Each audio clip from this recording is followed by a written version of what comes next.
Oke, bro. Ini cuman Johan doang nih yang ini yang on screen ada 10 lumayan nambah. Nanti ibu tanya loh ya at the end of kuliah. Saudara, kemarin kita sampai di korpus luteum yang persisten, korpus luteum yang menetap ya. Itu bukan suatu, sebentar. Mas, korpus luteum persisten itu bukan apa? Korpus luteum persisten itu kan simptom, bukan apa? Oh, bukan diagnosa. Simptom, tanda. Ah, oke. Ya.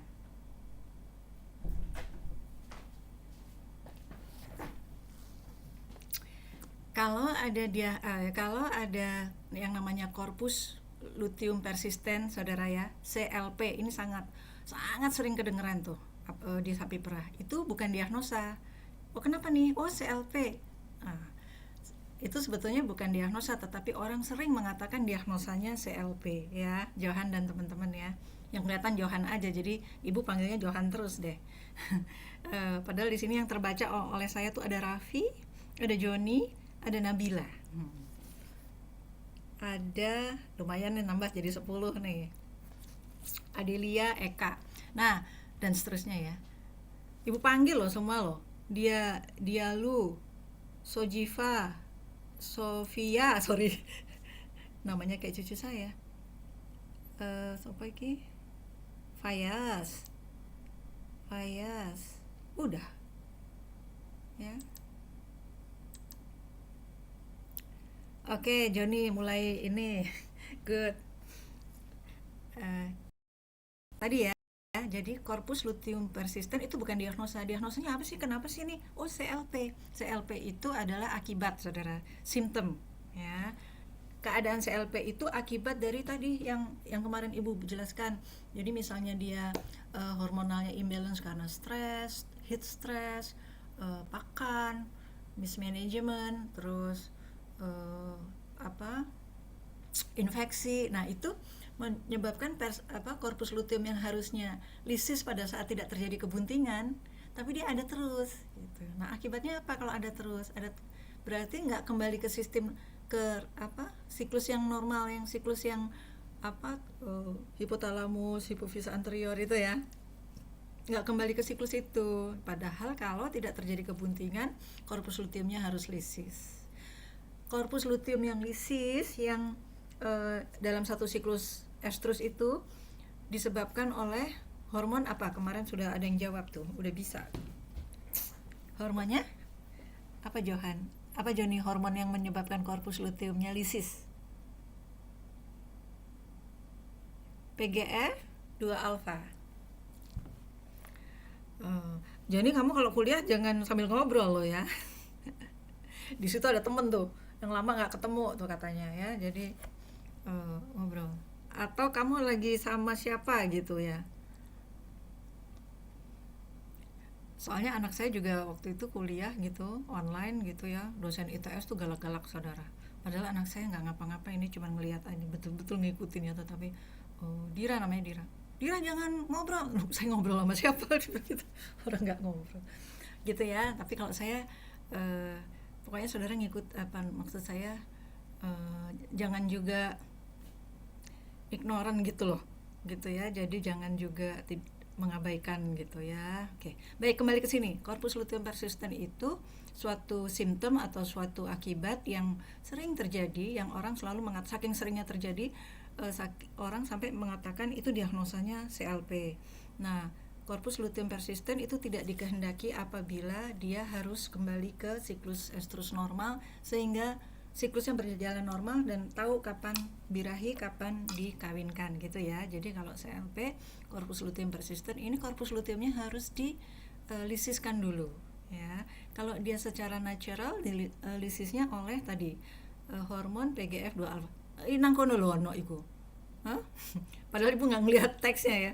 Itu loh ada PGF2 alfa ya. Hmm. Gitu ya saudara ya. Jadi corpus luteum periodicum itu adalah corpus luteum yang secara periodik menyebabkan siklus birahi. Saya nggak tahu ya apakah saudara sudah semester 6 udah dong, udah ya, udah siklus ini ya, udah siklus estrus ya. Saya juga ingat sudah siklus. Saya mengajar semester 6 reproduksi itu di kelas F, saudara. Di kelas A, jadi saya tahu bahwa ini sudah diberikan ya. Next, Mas.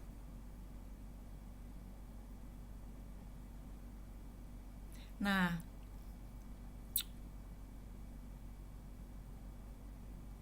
oke.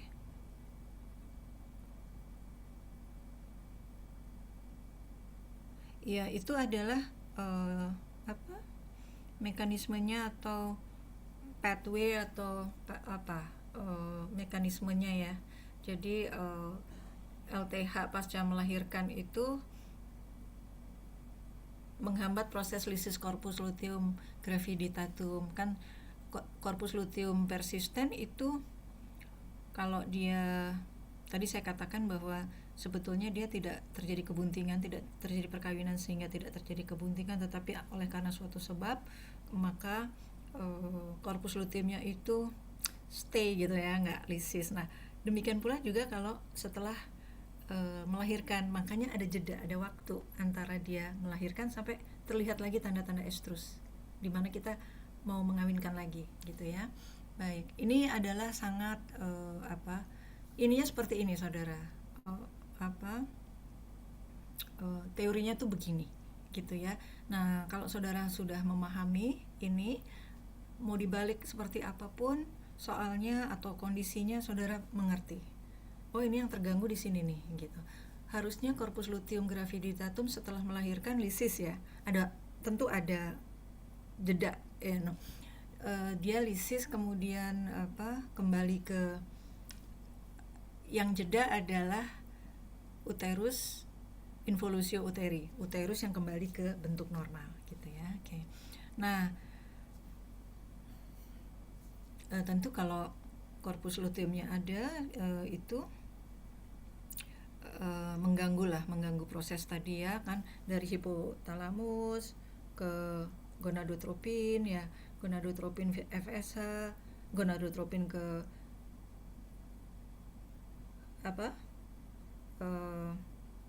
gonadotropin ke hipofisa anterior, terus FSH, kemudian balik lagi gitu ya. Nah, CLP karena patologis uterus, karena adanya piometra, kemarin kita sudah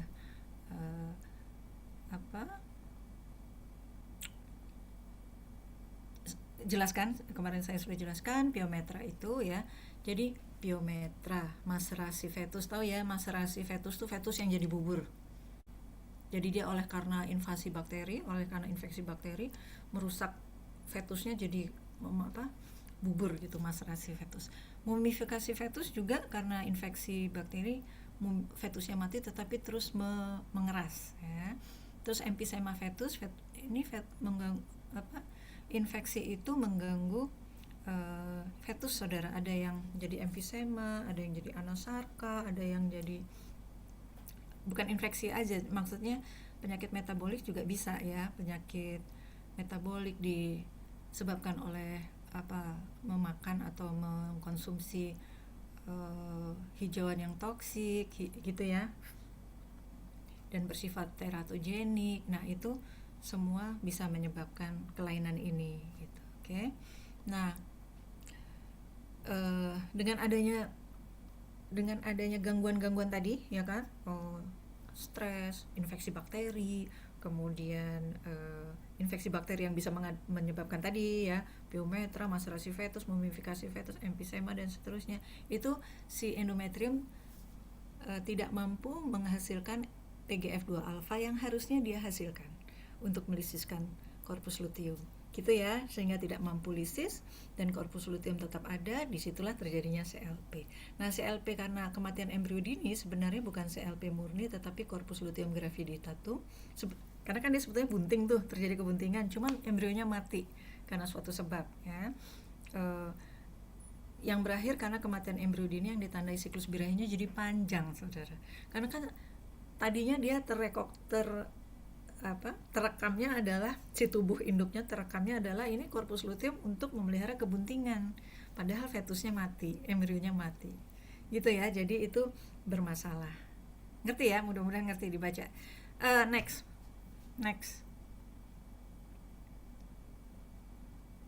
Oke. Ada juga CLP karena produksi susu tinggi dan karena kematian embrio dini itu eh, jadi. Nah, ini suka harus hati-hati ya, kapan saudara harus menyuntikkan PGF2 alfa. Kalau saudara udah nunggu nih dari melahirkan 3 bulan nggak kelihatan-kelihatan nih, nggak kelihatan-kelihatan estrus, padahal mungkin dia sudah kembali ke siklus.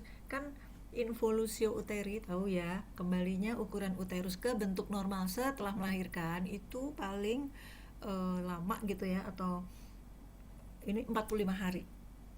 Ya, jadi kalau sudah 45 hari apalagi udah 60 hari saudara patut menunggu-nunggu dan gimana nih udah 2 bulan lebih ya kok dia belum kelihatan.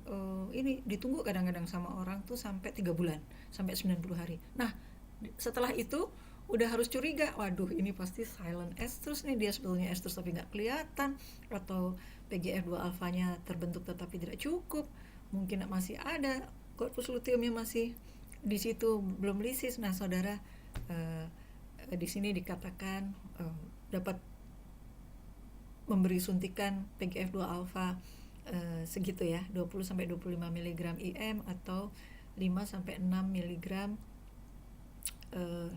intrauterin. Apa itu? Nah, saudara ke ini saya selalu mengatakan kemarin ya, Joni jangan hilang loh Joni. Joni, Raffi, dan Nabila yang di sini ibuin. Nah, saya selalu mengatakan yang kami berikan, dosen-dosen berikan itu ya oke lah, saudara harus pelajari, betul. Tetapi saudara juga saya harap strongly recommended saudara juga lihat YouTube ya. Di YouTube itu ternyata saudara banyak praktisi hewan besar nih kan, ini mata kuliah kita sapi perah. Praktisi hewan besar, terutama sapi perah, ada sapi potong, itu please learn, please follow how do they manage their farm, their dairy farm, gitu ya. Saya juga suka ngikutin. Jadi di Indonesia loh, yang ibu cerita kemarin di luar negeri itu contohnya ya, tetapi ini di Indonesia, di manalah kemarin tuh, di Bojonegoro, di Ponorogo, di Blitar, di Nganjuk, di Ngawi gitu, udah bagus-bagus saudara lihat itu ya, gimana sih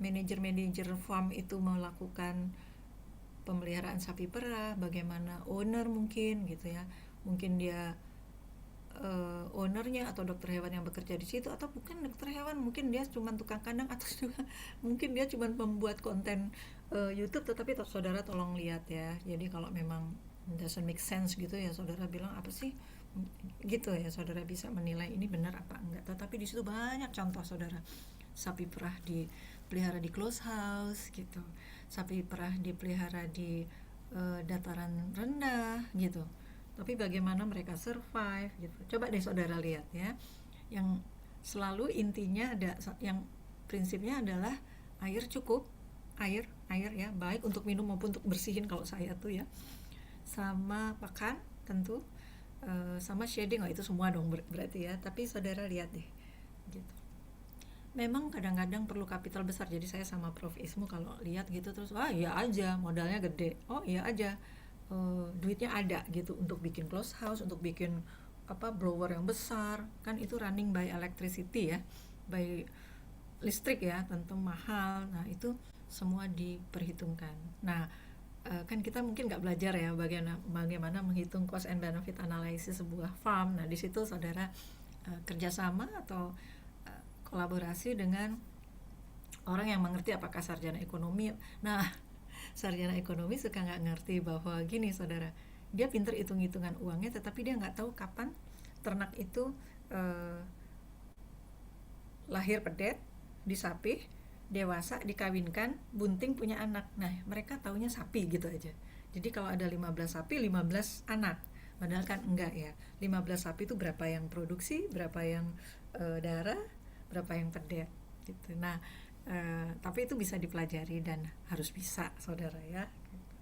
Siapa tahu nih, saya seperti yang saya katakan, nanti saudara jadi dokter hewan, ah bu saya mau saya mau nggak mau kotor-kotor misalnya, tapi saya mau jadi bankers, kerja di bank, bagian apa,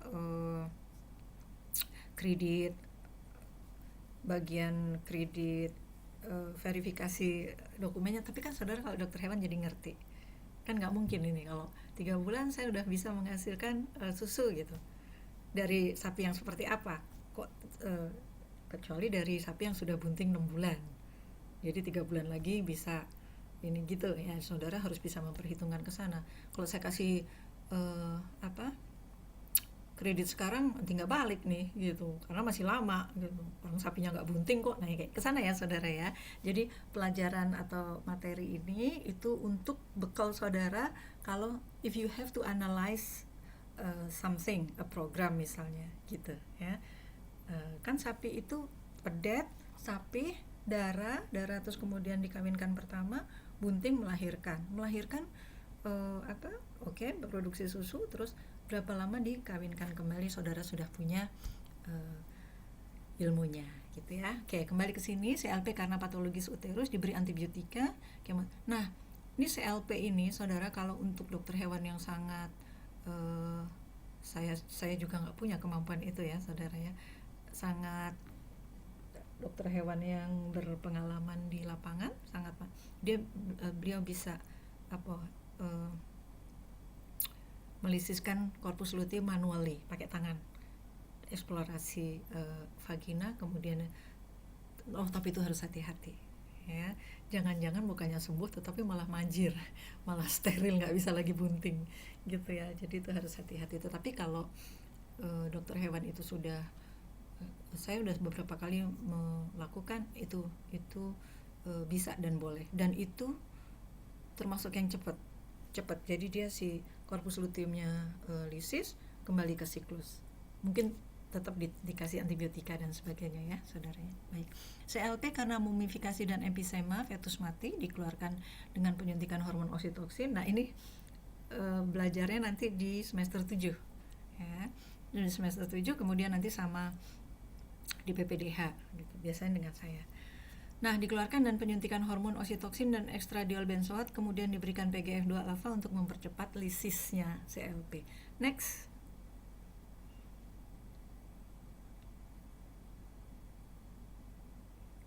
Udah selesai Itu ya? terakhir, Prof. Belum Iya. selesai loh ya teman-teman ya, udah pikir udah selesai aja. Yang ini satu lagi Mas. Ini kuliah saya yang oh lumayan nih, ada 12 nih ya, makin lama makin ini. Saya menyapa aja deh dulu ya. Selain Johan dan Joni, Raffi, Nabila, yang pertama-pertama hadir Sofia, Diayu, Diau, Dial, Diayu Zikra Nabila. Iya. Ya apa bacanya nak? Diayu. Oh Diau.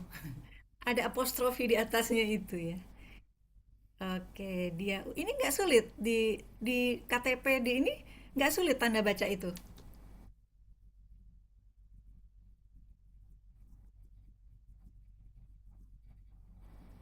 Oh, apostrofinya dihapus. Oke. Zikra gimana bacanya? Zikra. Zikra biasa. Oke, oke, sukses ya. Farhan, Adelia, Eka, Winifer, Fayas, Tufei. Ini saya mau tahu nih yang Tufei gitu, yang mana ya? Ada nggak? Your name is not so familiar for me. Jadi mungkin dari mana nggak sih? Where you from? Tufei. Tufail apa nih bacanya?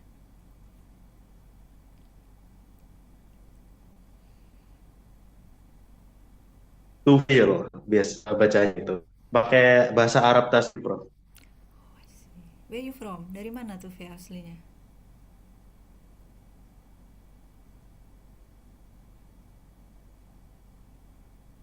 Kemarin hadir waktu saya kuliah offline.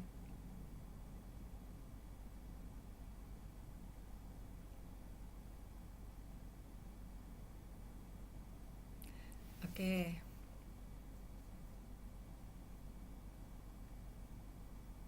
Masih kurang beberapa ya ini ya, masih kurang 5 ya Johan ya. Maaf Oke Prof, tadi Johan saya next. sempat terpental. Oh ya. Johan next ini.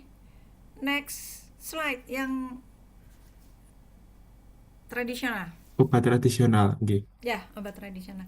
Jadi teman-teman, saudara-saudara yang kemarin nggak datang, kemudian tadi juga telat. Jadi bagian saya adalah memberikan penyakit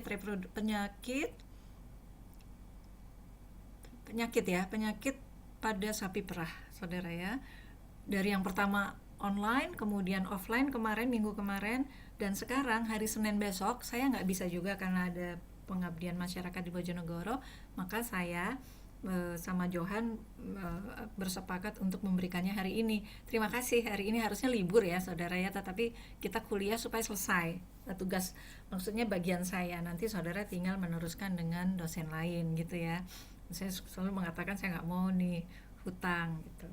Nah saudara, yang penting dari kemarin 2 kali kemarin itu kita membahas penyakit-penyakit pada sapi perah. Beberapa ada yang nggak masuk tuh.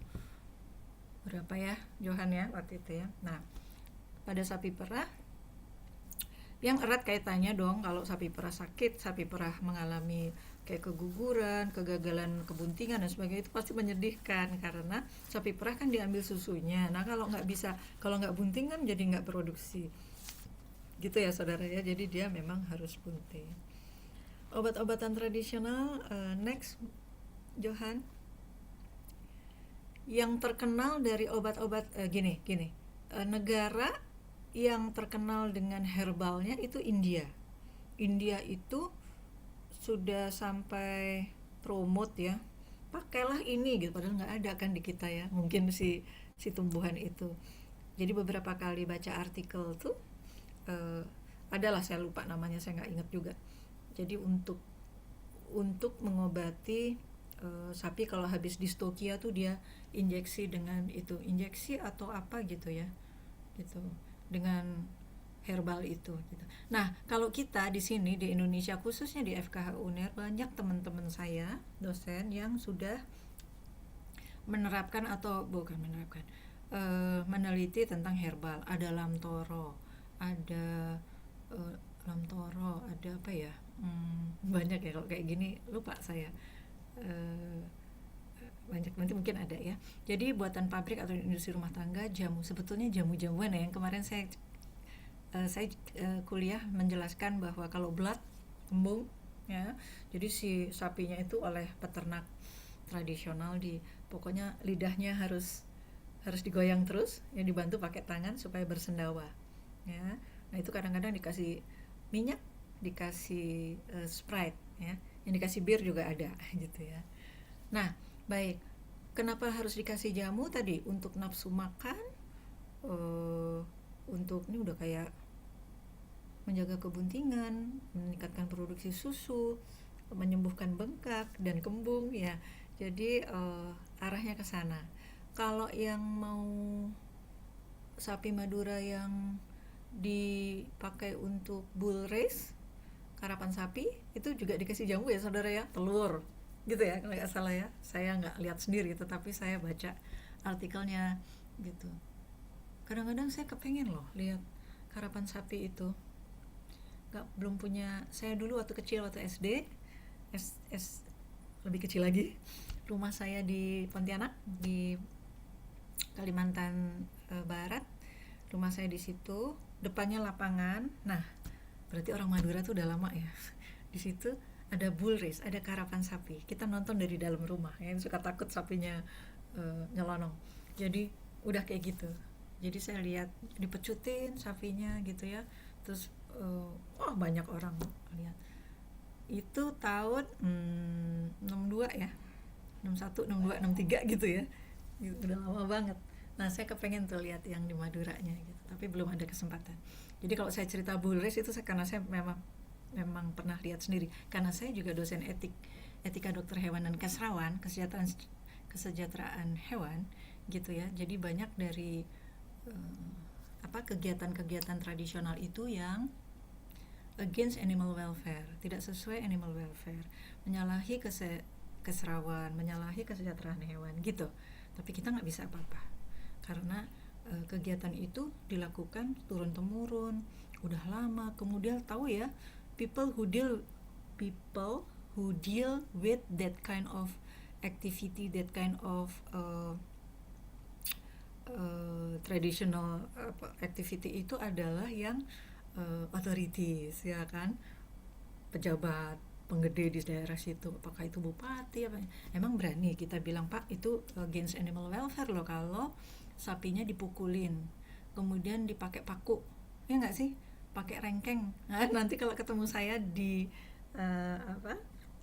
mata kuliah etika dokter hewan dan keserawan di PPDH ya, sebentar lagi ya saudara ya, tahun depan ya, pastikan saudara sudah lulus kemudian saudara masuk PPDH. Nah, kita membahas ini gitu ya. Jadi keserawan dan keserawan itu tidak bisa diignore gitu aja. Kalau saudara mau memelihara ternak dan saudara rely on their production, mengharapkan atau menggantungkan dari produksi mereka, dari produksi hewan itu, apakah telur dari ayam, apakah susu dari sapi, dagingnya itu hewannya harus dipelihara sesuai animal welfare, harus ya. Jangan Bu itu dia kan hewan-hewan juga, nanti disembelih-sembelih juga. Nah itu nggak bisa ke sana. Baik, kembali ke sini. Buatan pabrik atau industri rumah tangga jamu itu untuk nafsu makan, ya kan? Kayak kita aja saudara, anak-anak kalau nggak nafsu makan dikasih kunir ya, kunir, broto wali, terus apalah gitu ya. Anak kecil tuh kan kerjaannya nggak mau makan tuh ya. Udah gede kita bingung ya menahan makan ya. Nah gitu, kemudian habis melahirkan itu biasanya juga diberi untuk mungkin ini sifatnya supaya dia cepat kembali ya, cepat kembali ke bentuk semula uterusnya, cepat kembali terlihat tanda-tanda estrus gitu ya. Jadi dan menjaga kebuntingan, so be careful with menjaga kebuntingan ya, jangan-jangan malah luruh, malah abortus dengan herbal. Meningkatkan produksi susu ya gitu ya. Kalau pada seorang wanita atau seorang ibu yang menyusui kan daun katuk ya, daun sayur bayam yang gitu-gitu ya. Untuk penyembuhan bengkak, jadi suka yang saya katakan kalau dia ada luka di ini ada boboknya, nah itu juga semacam daun-daunan dan kembung. Next mas, next please. Bentuknya bisa serbuk, bisa parem ya. Ya next, ada lagi. Aplikasinya bisa oral, bisa oles gitu ya. Agak kurang ke bawah ya mas, apa iki? Judulnya kepotong yang atas, gimana ya? Dikecilin dikit. Oh, di saya tidak terpotong Oh kok. enggak ya, Bentar. wes gak apa-apa lah, aku tak kira-kira aja. uh, oh saya harus klik ini mas, sorry udah. Berikut adalah kasus-kasus yang sering terjadi dengan pengobatan tradisional. Gitu ya. Kalau kembali next dulu deh.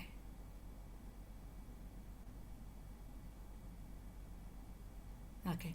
Obat-obatan tradisional seperti saya katakan kemarin bisa untuk kembung, bisa untuk diparemin, dibobokin, kemudian oral, jamu ya, oral, dan ya aplikasinya tergantung dari bentuk sediaannya ya saudara, dan peruntukannya gitu ya. Oke. Kemudian gula merah dilarutkan dalam air, dicontang. Saudara tahu nggak yang kemarin kena ini kena kuku penyakit PMK. Yang sembuh adalah yang manually, one by one, individually, si sapi A, sapi B, sapi C, karena memang peternaknya nggak punya banyak, dicontang obat, dicontang jamu gitu, dicontang sama kukunya diolesin apa ya itu ya, aku lupa, saya dikasih tahu, mungkin belerang, mungkin apa, sembuh individually, one by one. Ya of course kalau ini besar ya nggak bisa ya, industri besar ya nggak bisa, industri yang ternaknya banyak banget. Tapi kalau ternaknya 1 sampai 10, terus mereka udah pinter-pinter saudara sebetulnya ya, peternak kita ya. Dulu waktu kemarin berapa tahun yang lalu PMK outbreak itu, saya juga ikut nangis itu kalau ngelihat ya, bahwa sapinya berbaring gitu ya, karena sakit kan kukunya, sapinya berbaring terus ditawar murah ya. Jadi sangat menyedihkan. Nah itu sembuh kalau tadi emang satu-satu diopeninya, satu demi satu dibersihin, kukunya dikasih belerang, dicuci, kemudian dicontang, selain makan yang biasa ya, dikasih jamu, sembuh dan berproduksi lagi. Of course perlu waktu tetapi tidak terlalu lama gitu ya. Jadi bisa dan itu kan virus ya, jadi meningkatkan imunitas tubuhnya untuk ini. Baik, gula merah dilarutkan, ternyata bisa ya. Apa kemudian itu klisma, air sabun. Saya nggak terlalu punya banyak pengalaman sendiri ya saudara ya untuk obat-obatan tradisional ini, tetapi yang saya lihat adalah belerang dan minyak tanah itu untuk luka, yang saya pernah cerita atau sudah pernah saya sampaikan atau belum. Jadi sapi Bali itu sangat rentan akan Bali siekte atau Bali disease atau Jemberana disease, sapi Bali ya. Nah itu orang-orang mengobatinya dengan ramuan-ramuan itu. Ada yang bisa sembuh ya, ada tuh bisa sembuh karena, dan itu diduga makan lantana kamara ya saudaranya. Jadi kalau saudara punya sapi Bali, jangan dikasih makan yang semak-semak perdu yang ada bunganya kecil-kecil ungu. Itu jangan, karena rickettsia-nya tuh mungkin di situ, kemudian termakan. Nah dia jadi apa, rentan gitu, rentan luka. Jadi kegeser sedikit luka, dan luka itu susah sembuh karena selain susah lukanya jadi lebih besar karena juga ada lalat di situ gitu ya. Jadi karena kan kalau sapi Bali, sapi Madura, sapi potong kan nggak dipelihara intensif saudara, nggak dipelihara intensif ya. Jadi selalu semi intensif sampai ekstensif ya. Jadi terekspos sama lalat gitu-gitu sangat besar kemungkinannya ya. Baik, kembali ke sini, dikasih air sabun hangat. Saya rasa semua hampir sama sih saudara ya, sama apa yang kita kalau kita memang ngopeni hewan gitu ya, mungkin bersih ya, bersih maksudnya dicuci gitu ya. Oke. Ini untuk ya kasus yang seperti ini gitu ya, mungkin prinsipnya ini loh saudara, dikasih pelumas ya, bukan sabun aja tetapi juga pelumas ya, something yang licin ya. Kalau saudara bikin air aci atau kanji yang ini ya saudara ya, yang cair ya. Kalau kanjinya kental nanti kayak bubur ya. Gitu. Oke, next.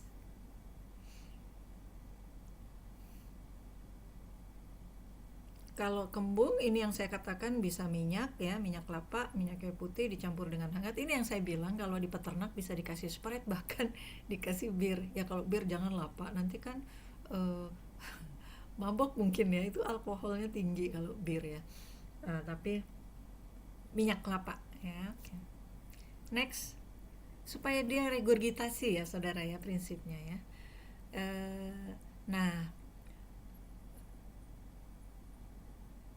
contang ini kan saya juga tahu nih, ini contang terus diginiin. Nah, mencontangkan ke sapi itu saya belum tentu bisa, saya belum pernah coba. Saya coba perah ya, 2, 3 kali, 5 kali itu pegel banget saudara, dengan tangan saya ya. Udah gitu saya mencoba memasukkan, karena waktu itu ada mastitis, saya mencoba memasukkan tube yang ada antibiotikanya ke ambing. Waktu itu saya segede kalian, saya PPDH koas ya, dokter hewannya enak aja, Tita masukin obatin itu, salah satu ambingnya dimasukkan tube di dip ya. Jadi ada tube, ada tabung berisi antibiotika, cairan antibiotika, terus kita harus masukin. Kebayang ya, yang dipegang aja sakit ya Mas Titis ya, nendang itu pasti, takutnya bukan main. Tetapi karena saya eh, kalau nggak bisa itu saya nggak boleh pulang kan, jadi saya harus bisa gitu saudara ya. Nah gini, eh,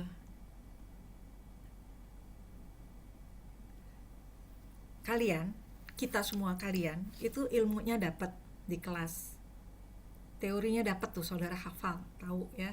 Kemudian saudara juga harus terampil. Bagaimana terampilnya? Dengan belajar mengerjakan ya. Jadi ilmunya dapat, saudara belajar mengerjakannya bisa apa saja. Ya nggak bisa dong semuanya Bu, saya kan kalau, tapi ya terserah, kalau saudara senengnya belajar IB ya IB. Itu tuh ke siapa, ke Joni tuh kalau IB pasti jadi gitu kan, bisa gitu ya. Ke Johan tuh kalau dia sexing poultry pasti betul gitu ya, di atas 50% kebenarannya, akuratnya.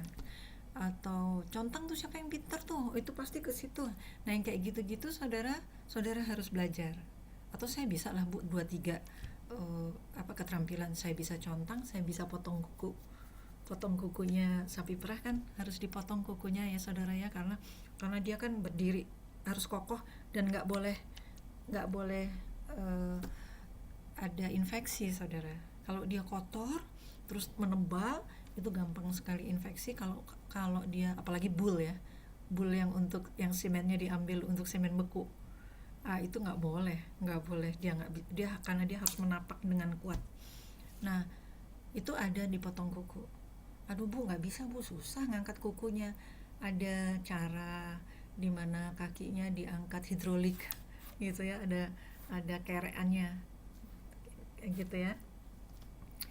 Lihat tuh, ada tuh gitu ya. Seksis sebetulnya, kepengen tuh ngumpulin video-video gitu ya, tetapi saya yakin, saya rasa, saya percaya kalian lebih cepat kalau ngeliat yang kayak gitu ya, lebih dapet gitu ya. Lebih cepat dapatkan video-video itu, dan lebih banyak malah ya. Kalau saya mungkin terbatas Google search aja atau apalah gitu, tapi kalau kalian pasti bisa dari sumber-sumber lain. Dan itu ya, pelajari gitu ya. Baik, next. Ini caranya contang ya saudara ya.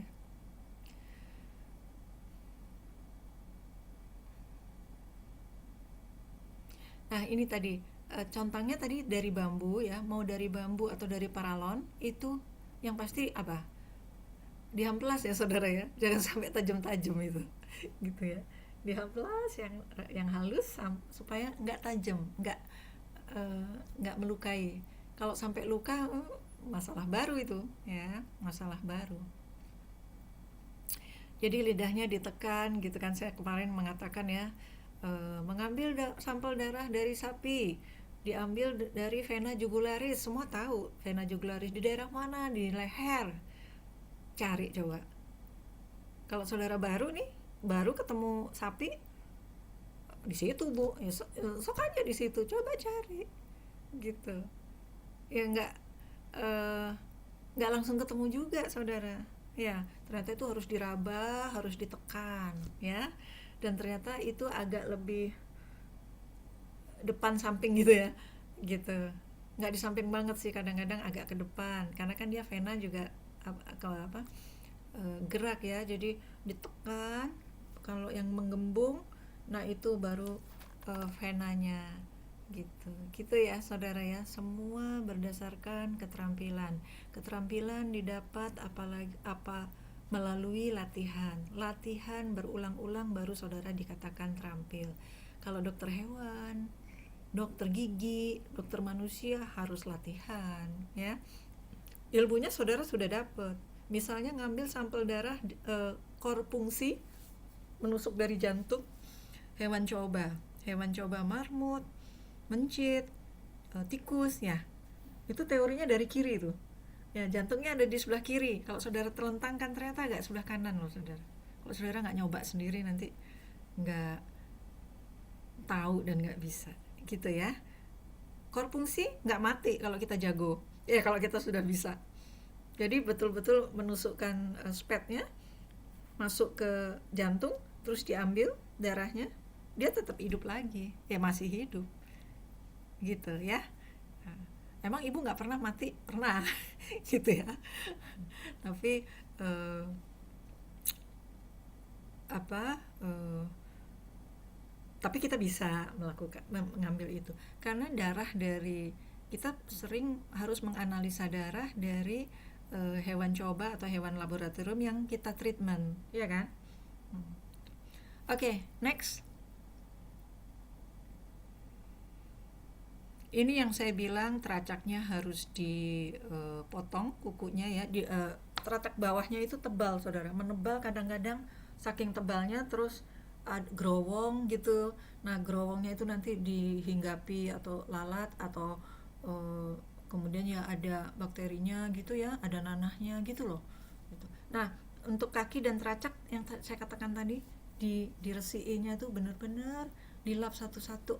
Saudara dilap gitu ya, diangkat kakinya, dilap satu-satu, dibersihin sampai bersih gitu.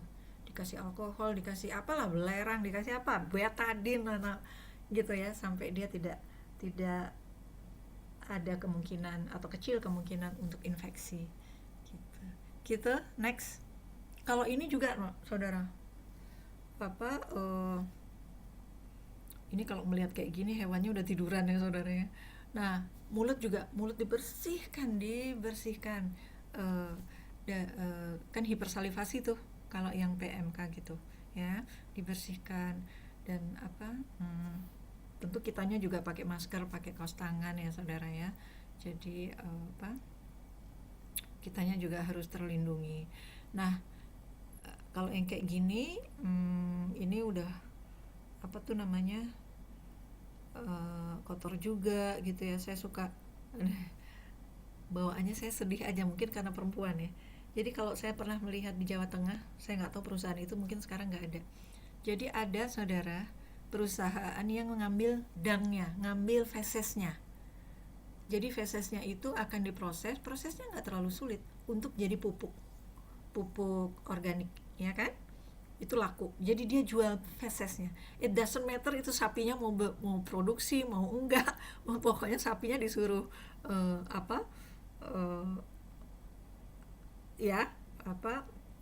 fesesnya itu dikumpulin sampai setinggi itu tuh di bawah lututnya, sampai segitu, karena dia dibiarkannya 3 bulan gitu untuk ambil. Kasihan ya, itu juga against animal welfare itu.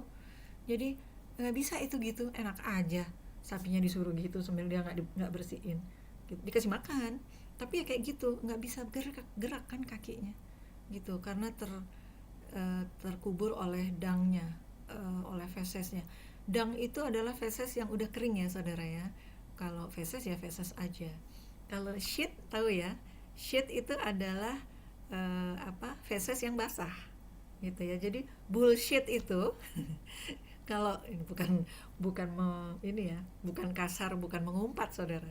Jadi bullshit itu bull tahu ya, jantan, sapi jantan yang fesesnya masih basah gitu. Oh, bullshit itu gitu ya. Jadi saudara tahu sebagai dokter hewan. Dan bitch itu hewan anjing betina kan. Anjing betina itu kalau kita bahas bitch, kalau kita cuman intonasinya juga jangan salah ya saudara ya. Kalau intonasinya ngegas ya mungkin jadi mengumpat gitu. Tapi untuk di dunia kedokteran hewan itu mean something, meaningful, ada artinya. Karena kan kalau kucing betina queen gitu ya. Jadi bitch adalah anjing betina yang kita suka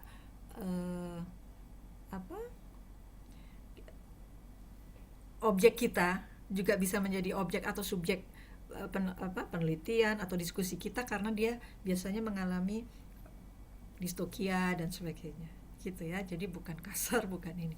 Oke, next. Ini udah tiduran nih kayaknya nih, harus diselesaikan.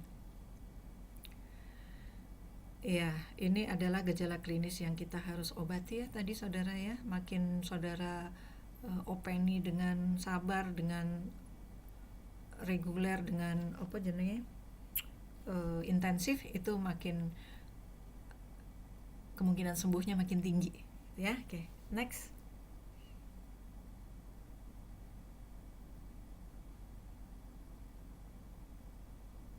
Ya, ini contoh-contoh luka ya saudara ya. Jadi prinsipnya saudara harus mengobati secara intensif gitu, kemudian rutin, reguler, intensif, reguler, kemudian ya terus ya sampai dia sembuh kok, sembuh, insya Allah sembuh ya. Jadi karena dia kan juga benda hidup ya, dia juga punya kemampuan recovery ya gitu, dari sistem imunnya, dari pakan yang dia makan yang bergizi, kemudian bisa itu menyembuhkan juga dari dalam gitu. Dari luar kita bantu gitu ya saudara ya. Next. Medis dan tradisional. Oke, next.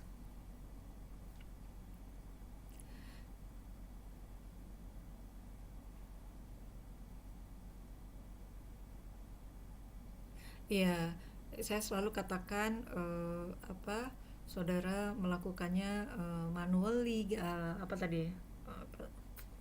individual ya. Saudara dikasih.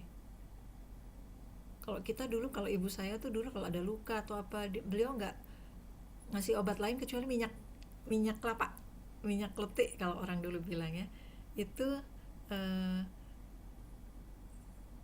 it works ya. Jadi kalau luka bisa kering gitu, bisa sembuh gitu ya saudara ya. Gambir kapur barus ini juga untuk luka-luka yang tadi saya katakan, mungkin di mana, di teracak ya. Okay.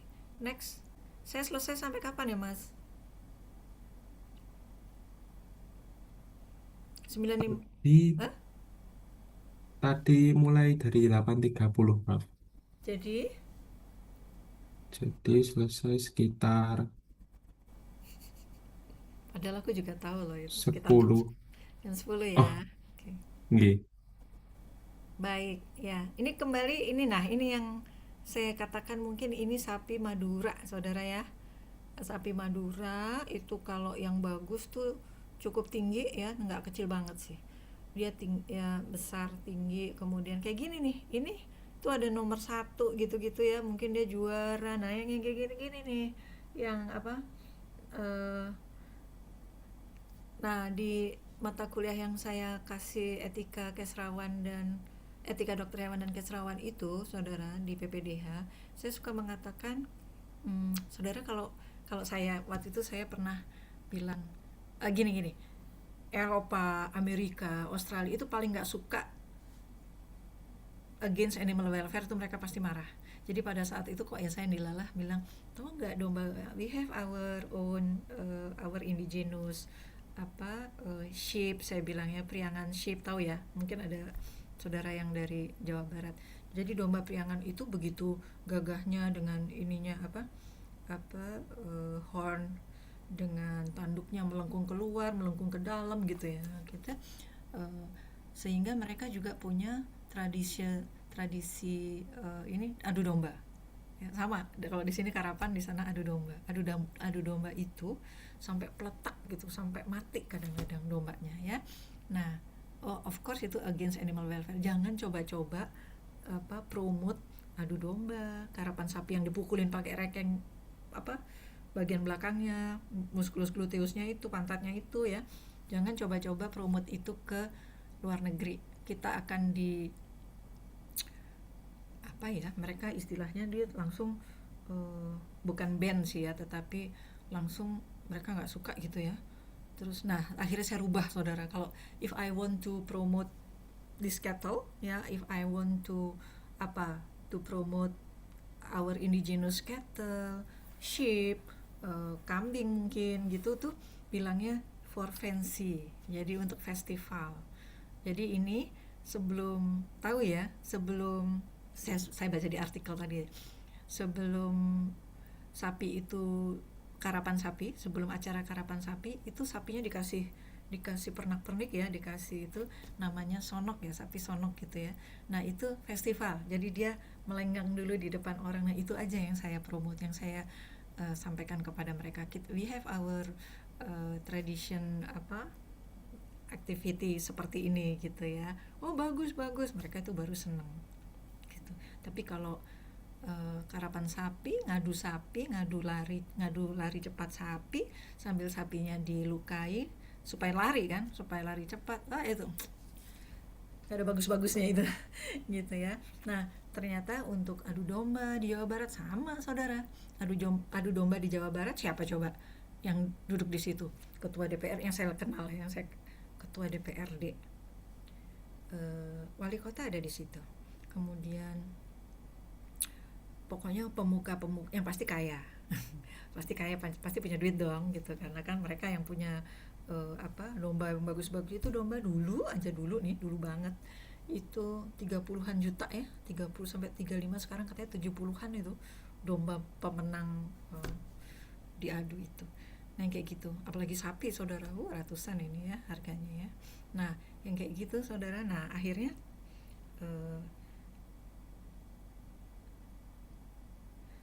bukan akhirnya ya, sebetulnya sudah ada KUHP yang sudah diundangkan, karena pada saat itu RUU-nya di launch 2023 ya. Nah sekarang tuh sudah diundangkan sebetulnya kita tidak boleh menyiksa hewan. Kalau menyiksa kita bisa dituntut gitu. Saya nggak tahu sejauh mana dan sekuat apa nih piranti hukum kita, perangkat hukum kita untuk berani. Tadi nggak berani karena yang duduk di situ adalah penggede-penggede ya, pejabat-pejabat gitu. Jadi walaupun kita tahu, nah saya suka begini saudara sama mahasiswa, sama nanti dokter hewan baru saudara gitu ya. Saudara jadi dokter hewan kan nggak bisa tuh bilang, Pak Bu ini nggak boleh nih, ini against animal welfare, ini tidak sesuai keserawan, ini menyakiti hewan nih, mengadu domba gitu sampai peletak kepalanya pecah mati. Terus saya berpikir untuk bagaimana kalau kita dokter hewan, karena kita berprofesi sebagai dokter hewan, masuknya lewat peraturan. Oke, kita bikin peraturan nih gitu, SOP-nya.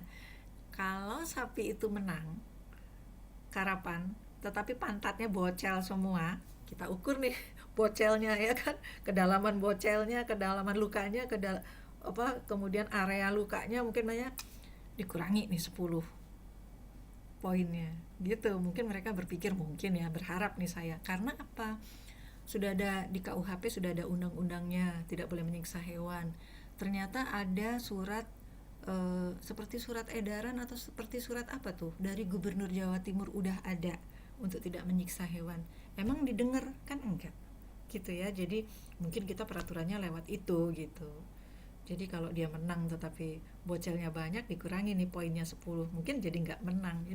So we hope that they will think about it gitu. Itu sih. Atau adu domba itu kalau sudah peletak, ada bunyi peletak, sudah terkulai, nggak usah sampai mati gitu. Di Bali ada adu ayam ya kan, sabung ayam itu juga harus sampai mati karena tajinya dikasih pisau ya. Yang di situ sama pemuka-pemuka masyarakat saudara di situ gitu ya. Jadi kita sebagai dokter hewan, walaupun kalian ini belajarnya manajemen sapi perah, tapi kita tahu bahwa oh ya nih, hewan-hewan tertentu nih harus dilindungi dalam hal-hal ini. Next Mas.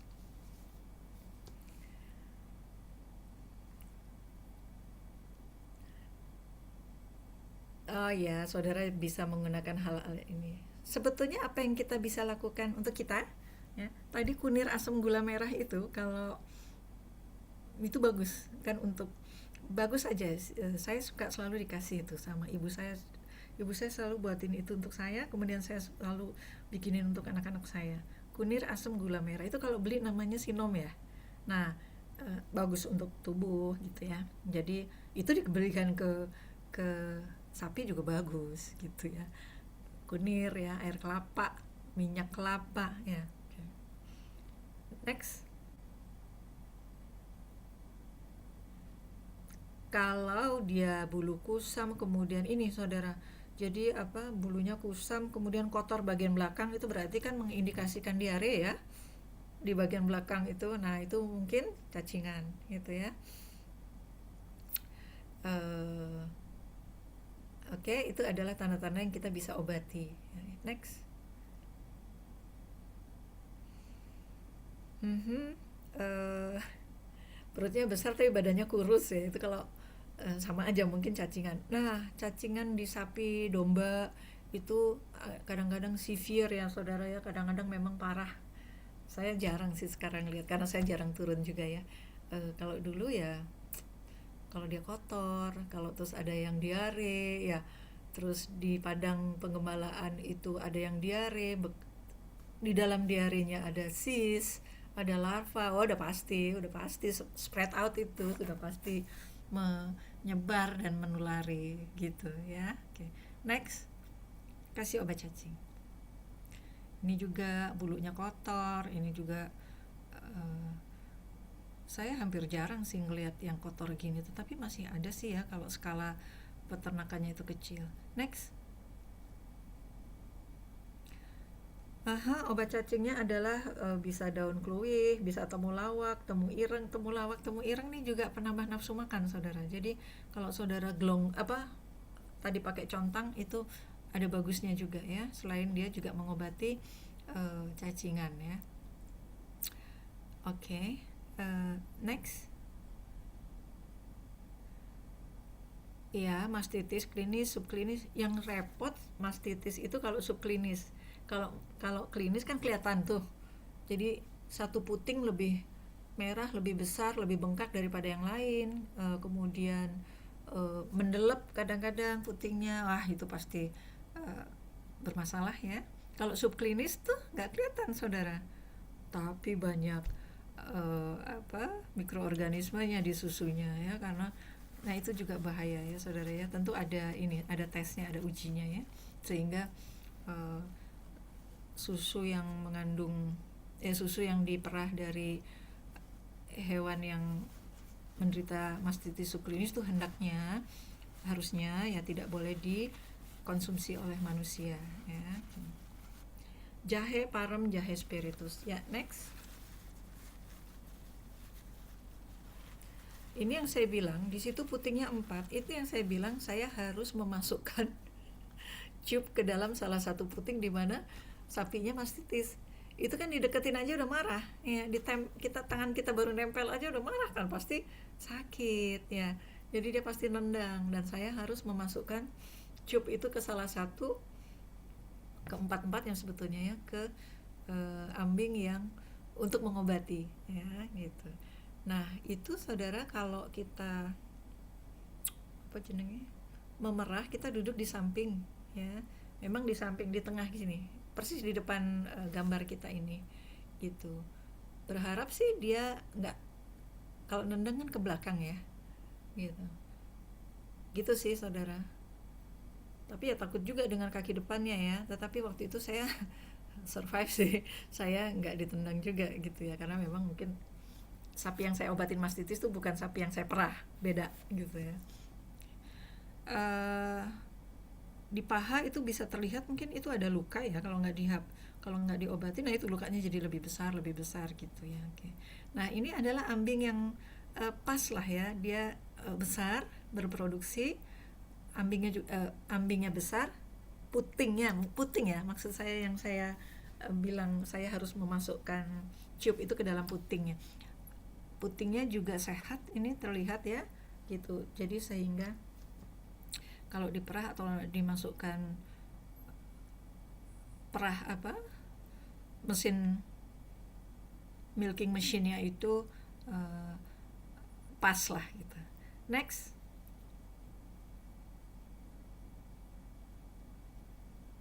Ini mah sapi jantan ya?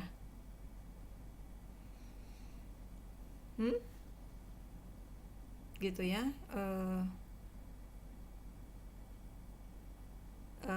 Ya, jadi gini saudara, kita sedang membahas kemarin, yang paginya saya memberi kuliah saudara, hari Senin yang lalu itu sorenya kami ketemu dengan pengurus salah satu koperasi bagus lah di Jawa Timur ya, gitu. Jadi sedang ini di Grati ya, sedang kami akan mengumpulkan lagi dokumen tentang sapi Grati. Jadi di Grati, saudara tahu ya, Grati itu bagian dari Pasuruan. Saya PKL-nya di sana. Nah, dulu zaman Belanda itu sampai ada sapi Grati, gitu ya. Nah, kita lagi mau cari masih ada nggak itu.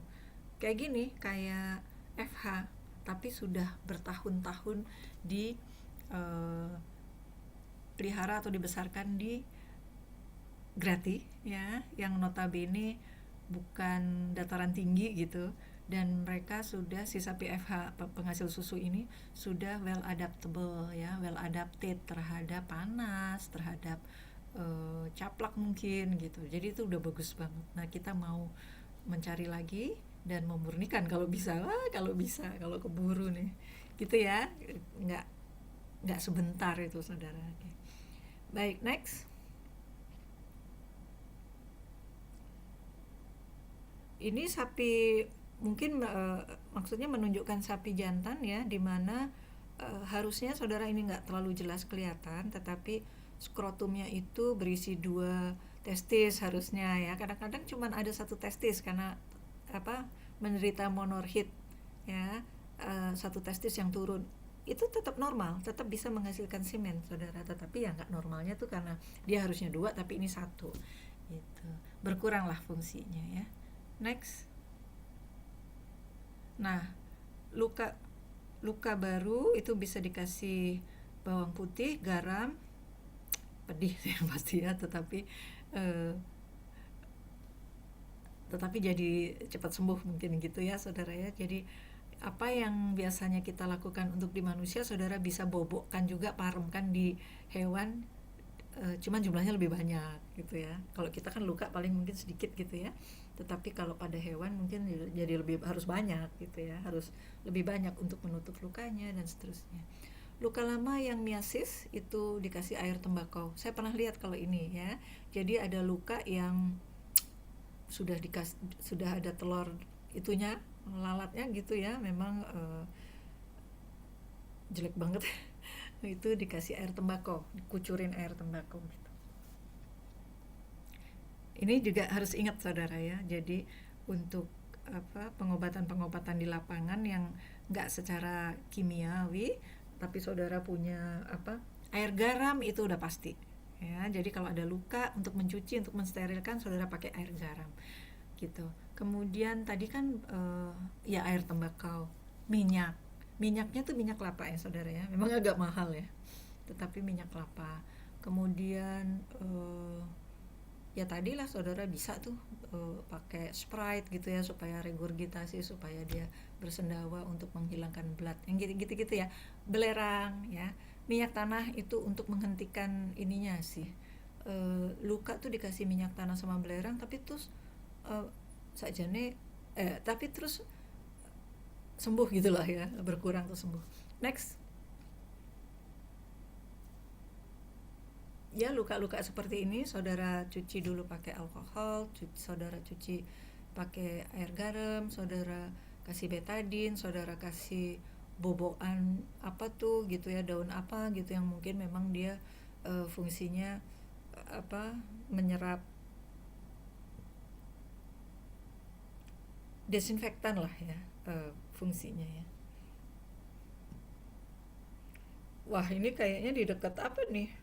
Itu ekor yang atas rektum terus vagina gitu ya. Ini ada luka tuh. Kasihan sekali sebetulnya ya saudaranya. Nah, pastikan dia sembuh dan saudara harus. Ini kayaknya habis ada bekas jahitan ya. Kayak habis prolaps mungkin ya. Nggak tahu nih apa tuh. Gitu ya. Ya, next dulu saudara tahu bagaimana harus mengobati ini ya. Ini yang tadi udah nih, teracaknya ya itu ya. Terus next lagi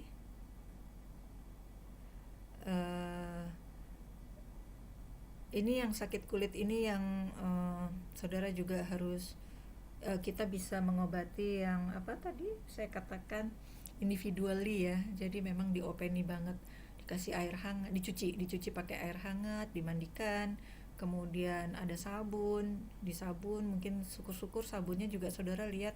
Sebetulnya sabun yang bagus tuh bukan yang wangi yang deterjennya tinggi loh saudara, gitu ya. Jadi cari, mungkin ada tuh gitu. Pada putingnya saudara juga, putingnya itu kalau mau diperah dicuci dulu saudara ya. Jadi apa, bersih. Mau diperah pakai tangan, mau diperah pakai apa jenenge, mesin, itu dicuci. Ada alatnya, ada alatnya sih ya. Kalau pakai lap biasa juga nggak apa-apa asal bersih gitu ya. Next. Ini sudah mengalami kebutaan ya, mungkin ini oleh suatu virus gitu ya. Ini sudah sampai seperti ini ya saudara. Yang kita sedang perjuangkan, bukan perjuangkan ya, sedang kita usahakan adalah kita tidak mengeluh, keluh, bukan mengeluh curhat ya saudara ya.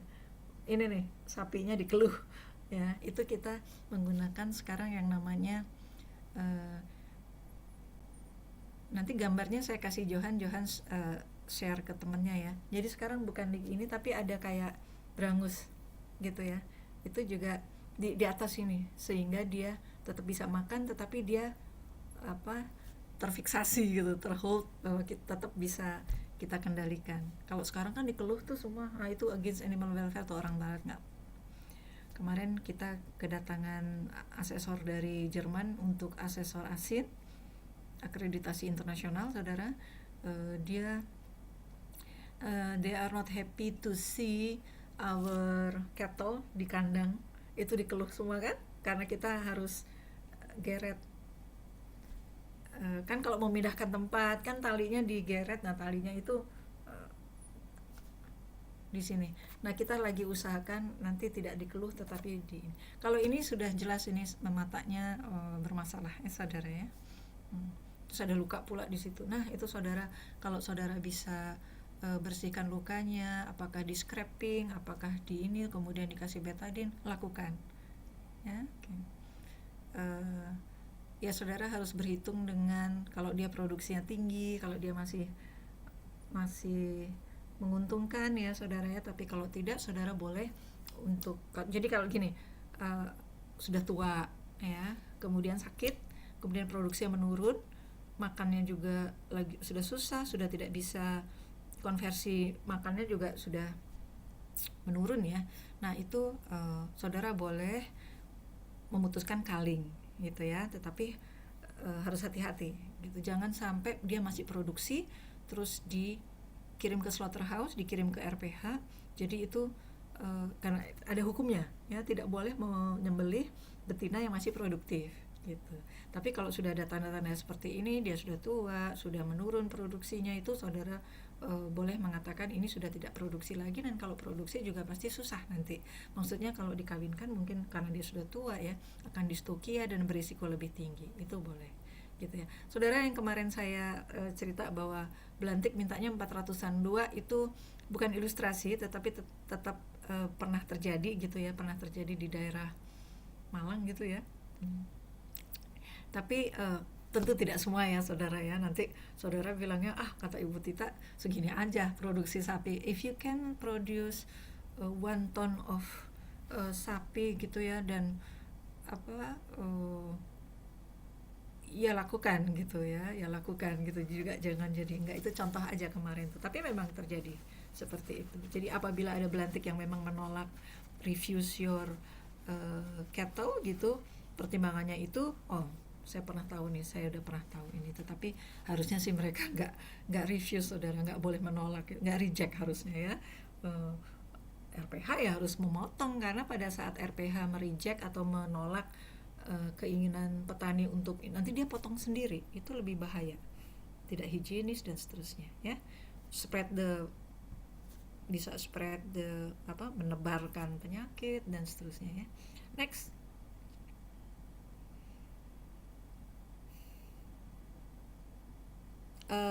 Iya, ini nggak bisa juga saudara dikasih obat terus birahi, mungkin maksudnya tadi mempercepat apa siklusnya jadi normal gitu ya. Oke, next. Siklusnya jadi normal, kemudian ini adalah tanda-tanda yang saudara harus lihat. Jadi kalau saudara lihat, "Oh, ini birahi apa enggak?" Tapi kita jauh melihatnya. Jadi memang saudara harus menguakkan vaginanya. Kalau dia merah, seperti yang di kanan, itu kemungkinan akan birahi ya.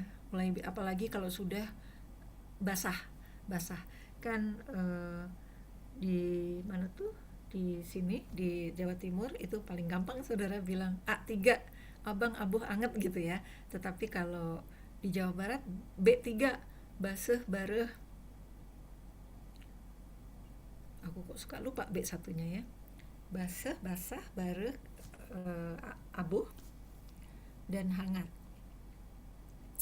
Nah, tapi tidak semua saudara terlihat lendir bertali-tali kan gitu kan ininya, eh, apa terlihat lendir transparan bertali-tali, nggak semua menunjukkan seperti itu. Jadi saudara harus make sure gimana caranya saudara kuatkan, oh ini merah nih, kemudian agak agak basah gitu ya, agak berlendir tapi nggak sampai keluar sampai bertali-tali nggak kelihatan, tetapi saudara lihat ini basah.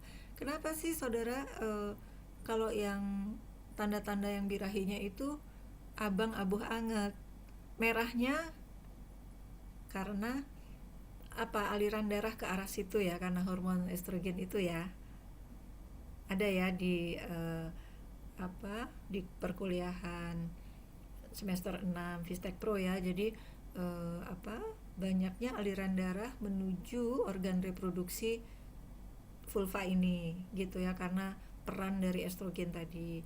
Kemudian kenapa bengkak? Jadi kalau aliran darahnya lebih banyak, jadi kan dia lebih bengkak gitu, lebih abuh gitu ya. Dan hangat itu karena temperaturnya meningkat. Nah, tanda itu yang sederhana itu, no I mean A3 itu kan sederhana ya untuk peternak, sehingga peternak tahu, oh niki sampun what is estrus? Birahi gitu ya. Apa ya, birahi bahasa Jawa ada loh itu. Birahi lah ya, gitu. Jadi beberapa jam setelah terlihat tanda-tanda itu, saudara peternaknya harus telepon petugas IB atau telepon saudara untuk meng-IB ya, gitu. Kalau sapi perah kan semua sudah di IB. Ya, next. Ya ini daun-daun yang bisa digunakan untuk supaya plasentanya lancar keluar ya, saudara ya. Oke.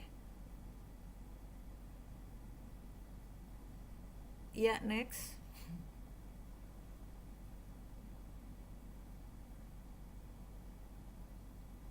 Ini lendirnya banyak ya. Mungkin mau melahirkan ya. Jadi seperti itu tanda-tanda kelahirannya, saudara. Jadi kalau sudah keluar lendir, saudara tahu dulu bahwa sapinya bunting, tahu dulu ada recordingnya bahwa sapinya ini sudah bunting 270 hari nih Bu, Pak. Jadi ya tinggal 5 harian dia eh, bisa melahirkan nih dalam 5 hari, dalam seminggu ini gitu ya. Jadi ini adalah tanda-tandanya gitu ya. Jadi pertama lendir dulu, apalagi kalau sudah amnionnya pecah, waterbagnya pecah ya, itu saudara sudah harus tolong. Next please. Kalau plasenta tidak keluar, ada jamunya juga supaya mungkin jamunya itu mengandung ada oksitosinnya ya gitu. Jadi membuat dia berkontraksi mendorong si plasenta itu keluar. Next. Nafsu makan ini sama dengan pada anak kecil ya. Dulu saya ingat saya juga dijamoni nih. Kan anak kecil ya kencur, kunir, temulawak, gula merah plus garam. Temulawak tuh saya inget tuh pahit banget gitu ya. Sampai sekarang inget ya. Dicekokin ya, namanya dicekokin gitu ya di mulut, karena kita nggak mau makan. Itu terjadi tuh sama kedua anak saya, sekarang cucu saya gitu ya.